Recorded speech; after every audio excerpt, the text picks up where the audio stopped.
Oh, we're getting near the end now. Ooh, puzzle 122, key code puzzle. Now, I could be sort of boring and just input the number as per usual, because I know the answer already. But now that we're making a walkthrough then, so I've got to show you how you do this one. Purely because it's nice and easy to show you how it's done. Basically, you just put everything together. Quite simple, really. But, yeah. It's not a hard puzzle at all, really. It just takes a little bit of time to get everything in the right place. Also helps if you've got a bit of insight as to where the pieces go, but yeah.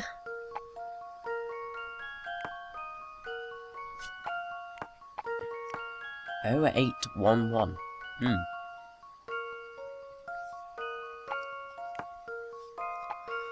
Wonder if it's a phone number or something. Well, we know it's a number to get in, but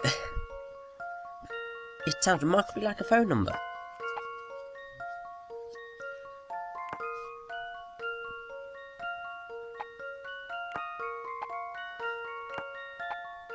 Gosh knows why I haven't put that back. Oh, I don't know. Okay, there we go. It is 081127. That's our key code number.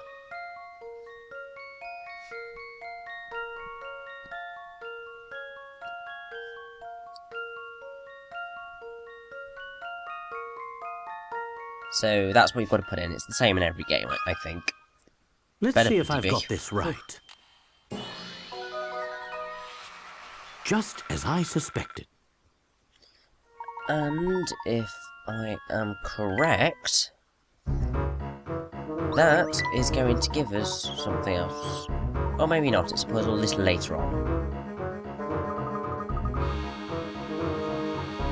A runner would be good. Exactly. Later, Lockjaw.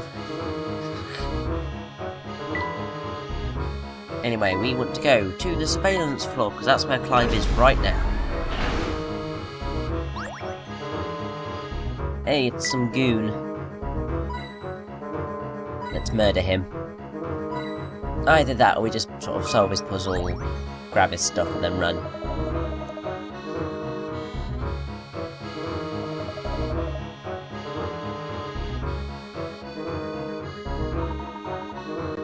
Yes, he does have it quite worked out. Jeez.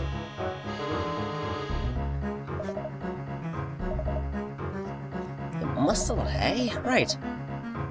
Oh, God. Put the knife away, man.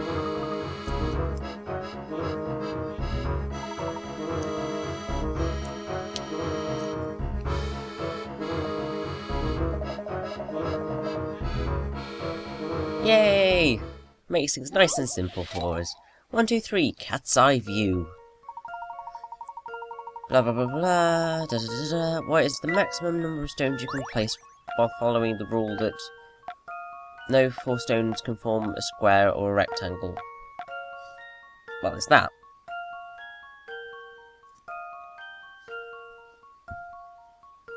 That's your pattern. So, the answer is 9. I've got a good feeling about this one. Well, that's settled.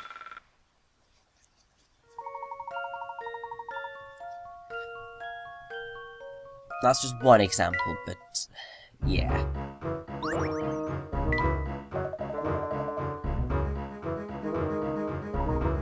Of course you're wrong about it cutting us down. We're just too awesome for you.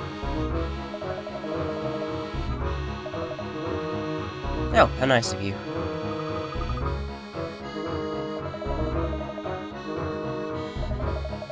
Oh, who are you kidding, mate? And there we have it. That is the last sticker for the picture book. Which means we're going to finish off picture book 3 at this very late stage in the game. I mean, it's kind of ridiculous that we get the last one right here. So why? There's no need. It just completely takes out the the pace that we had running towards the awesomeness of the ending. But,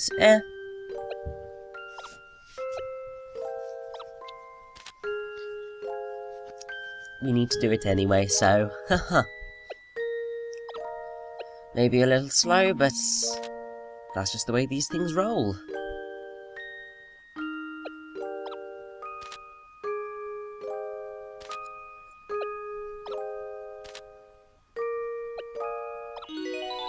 Okay, there we go.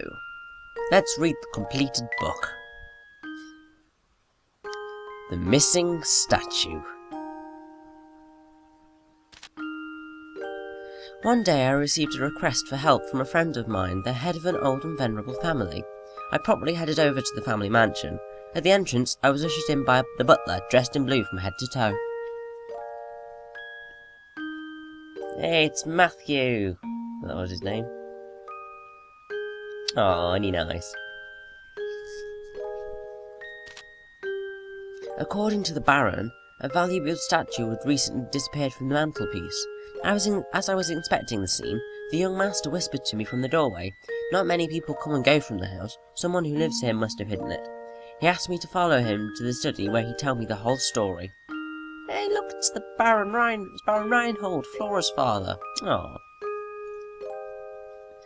And isn't the young master Prosciutto? Ew. What the hell happened in that relationship? Holy. However, when we got to the study, there was already somebody there. There you are, you little rascal, said the cook. Where? Oh, I see, we have a guest. We'll talk later then. With that, the cook hurried out. Who was that? I asked the boy. Can't you tell from his hat? He replied. I wonder what he wanted.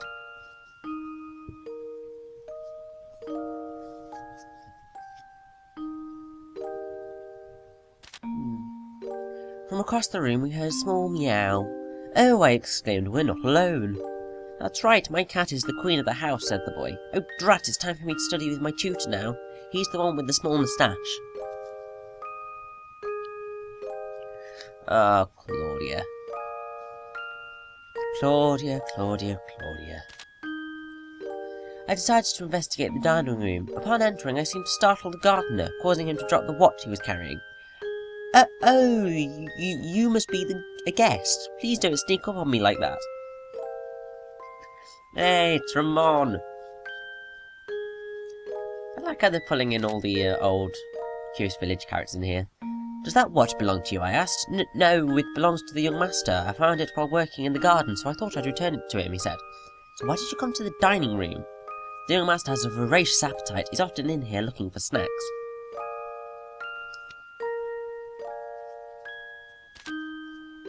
I walked back through the hall to the big garden behind the house. There I encountered the tutor. Holding out a trowel, he said, I'm looking for the owner of this. It belongs to the gardener, the one in the blue trousers. Hey, it's a pond, isn't it? Yeah. Just then the maid came out into the garden and spotted me. Ah, there you are, she said. The master's looking for you. I see, I replied. She turned to the tutor, and as for you, it's time for the young master's lesson. A look of panic flitted across his face. Oh my word, is it that time already? Oh God, it's Martha. With her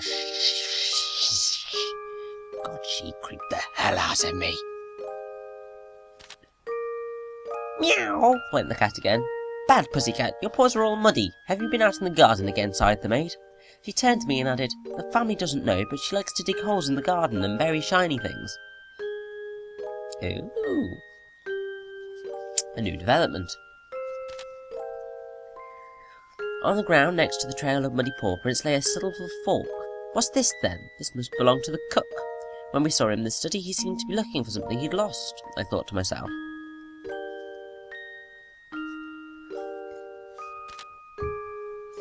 I asked the Baron the details of the missing statue.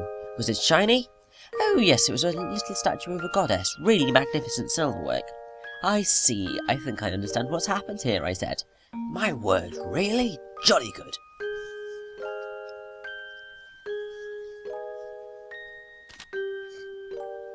The Baron gathered everyone in the hall and I explained the situation. After the statue went missing, the gardener found something in the garden. which made him think that the young master must be up to his usual mischief.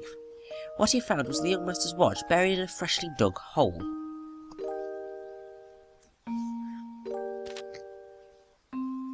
The tutor also suspected some mischief.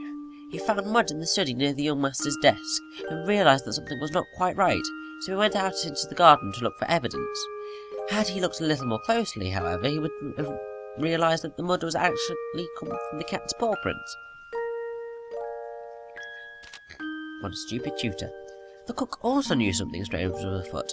However, it wasn't the statue that was worrying him, but rather the disappearance of a silver fork. He thought it had been taken by the young master as a joke. He's always hanging around the dining room after all.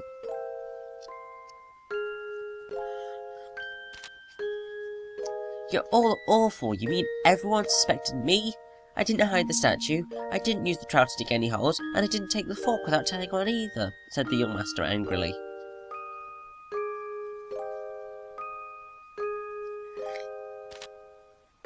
Actually, everyone was trying to cover for you. The young master looked round and sighed, well, I suppose so. The Baron looked down kindly and said, nobody here did anything wrong. That's right, I said, the real culprit is over there.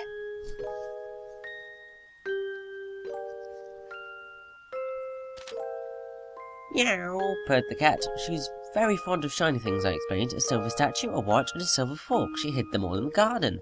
Ah, so that's what happened, exclaimed my friend. Another puzzle solved, I said, smiling.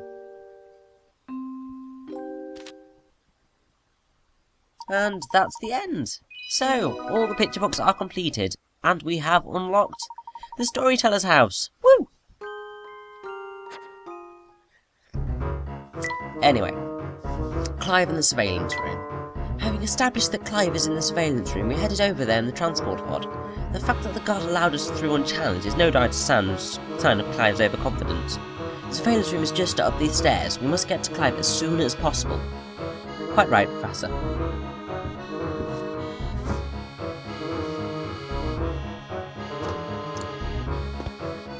Well, let's do that now.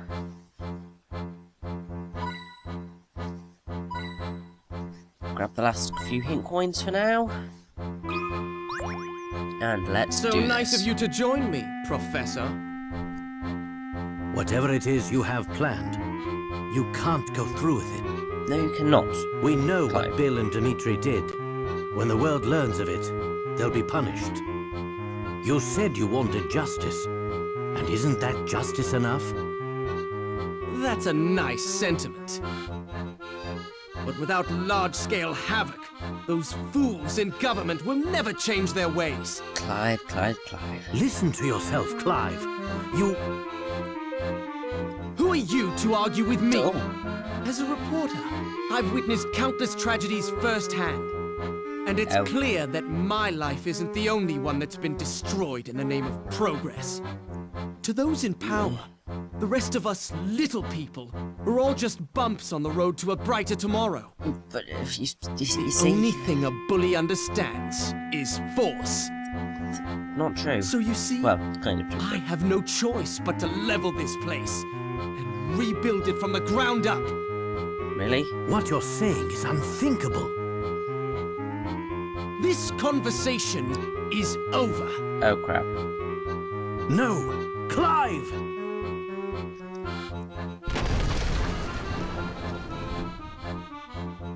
Oh, bugger.